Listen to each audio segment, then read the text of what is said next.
নমস্কার সকল বন্ধুদের, কৃষক ভাইদের যারা আমার ভিডিও দেখছেন বা আগের ভিডিওটা যারা দেখেছেন। বিগত পর্বে আমি ভিডিও তৈরি করেছিলাম ফার্মার ফিল্ড স্কুল কী এবং সেটা কীভাবে পরিচালনা করা যায়। আজকের যেহেতু এখন ধানের মরশুম চলছে, আজকের ভিডিওর যে মেন বিষয়বস্তু, সেই বিষয়বস্তুটা হচ্ছে যে আমরা যে ধান গাছের চারা লাগাই, সেই চারাটার সঠিক সময় কখন, যখন আমরা ওটাকে মূল ক্ষেতে নিয়ে যাব, সেই মূল ক্ষেতে নিয়ে যাওয়ার সঠিক সময় কখন চারাটাকে আমরা রোপণ করলে অধিক মাত্রায় আমরা পাশ কাঠি পাবো বা অধিক মাত্রায় আমরা ফলন পেতে পারি।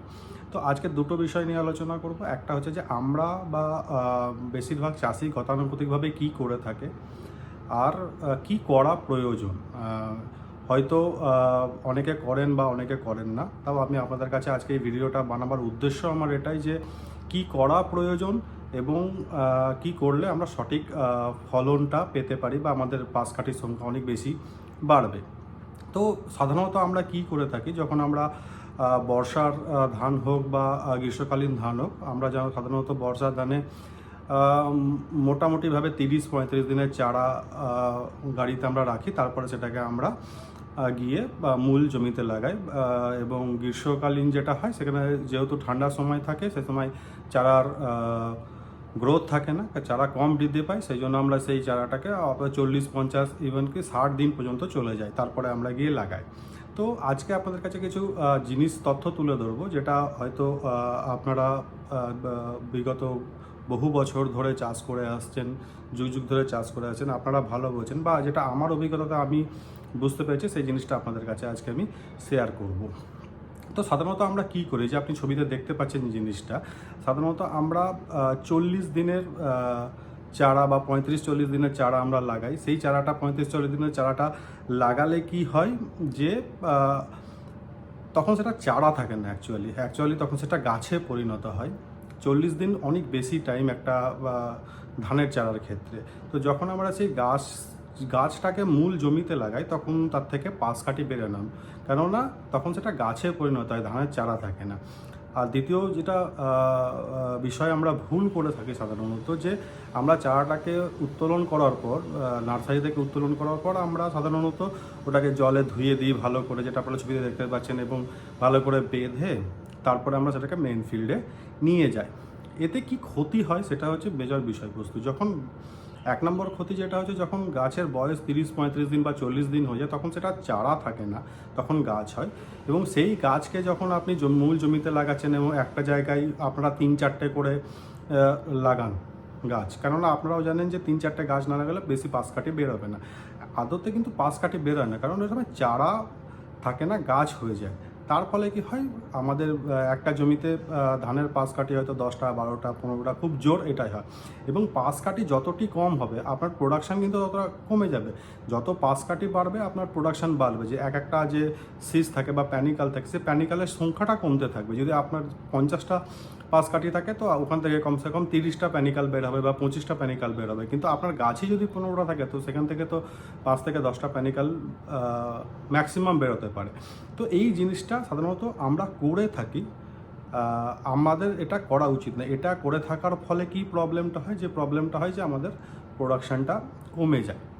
তো চারা লাগানোর সঠিক জিনিসটা কি, একটা জিনিস মাথায় রাখতে হবে, যে বিজ্ঞানসম্মতভাবে বা বিভিন্ন রিসার্চে জানা গেছে যে ধান গাছের যখন আমরা বীজ লাগাই কোনো নার্সারিতে বা চারা গাড়িতে, ওই বীজটা চারা যখন তৈরি হয়, তখন যখন দুটো পাতা বেরিয়ে যায়, একটা জায়গা থেকে দুটো পাতা বেরিয়ে যায়, তখন সেটা উপযোগী হয়ে যায় মূল জমিতে ট্রান্সপ্লান্ট করার জন্য। এবং আপনারা যদি খেয়াল করে দেখবেন, ছবিতে আপনারা দেখতেও পাচ্ছেন, খেয়াল করে দেখবেন, যখন এই চারাটা তোলা হয়, যদি আপনি একটা ছোট চারা তুলেন, 10 দিন বা 12 দিনের চারা, যখন তার দুটো পাতা বেরিয়ে যাবে, দেখবেন যে ওই পাতার নিচে বা ওই চারা গাছটির মধ্যে নিচে যে শেকড়টা আছে, শিকড়ের মধ্যে দেখবেন ধানটা, যে ধান থেকে চারাটা বেরিয়েছে, সে ধানটা লাগানো আছে।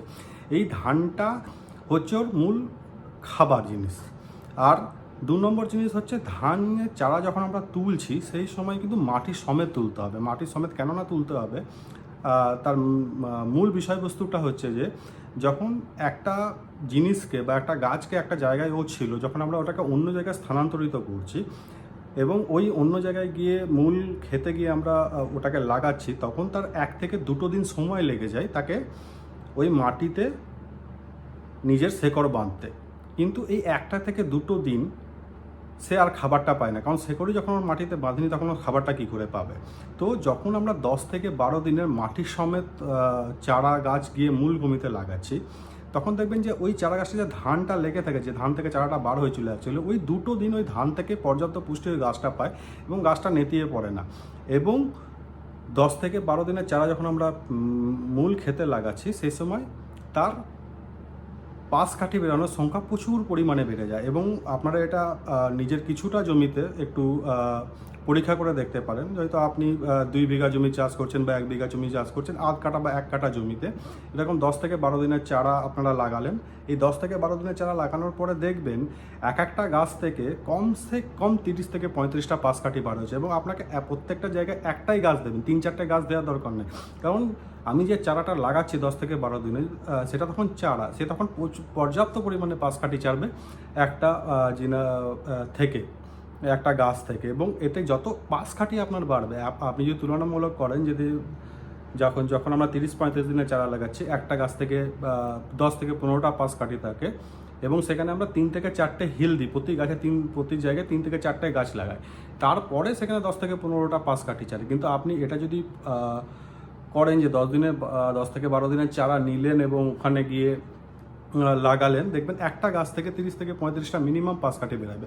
এবার আপনার পাশ কাঠির সংখ্যা যত বেশি হবে, আপনার ধানের শীষ তত বেশি আসবে এবং ধানের গোছাটা তত মোটা হবে। যত ধানের গোছা মোটা হবে তত শীষ বেশি আসবে, এবং যত শীষ বেশি আসবে মানে আপনার প্রোডাকশন বাড়বে, আপনার ফসল ফলনের পরিমাণ বাড়বে।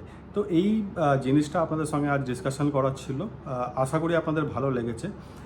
যদি কারো আরও ডিটেলে জানার ইচ্ছা হয়, আপনারা কমেন্ট করতে পারেন, আমি ফোন নাম্বার দিতে পারেন বা আমি আপনাদের সঙ্গে কথা বলে নেবো যদি কারো দরকার হয়। ঠিক আছে? তো এই বিষয়টা একটু মাথায় রাখবেন। আগামী দিনে আমি আরও ইম্পর্টেন্ট, এখন ধান যেহেতু লাগানো হচ্ছে মাঠে, ধান লাগানোর পরে আগাছার জন্য আমরা কি করব, তারপরে আমাদের বেসাল ডোজ কী হবে ধানের, আমরা টপ ড্রেসিং কীভাবে করব, কটা ইরিগেশন দিতে হবে বা সেচ ব্যবস্থা কতগুলো দিতে হবে, এইসব নিয়ে ডিটেল আলোচনা করব। তো আজকের জন্য ভিডিওতে এইটুকু। ভালো লাগলে আমি নেক্সট পর্যায়ে আবার একটা নতুন ভিডিও নিয়ে আসবো। ধন্যবাদ সকলকে।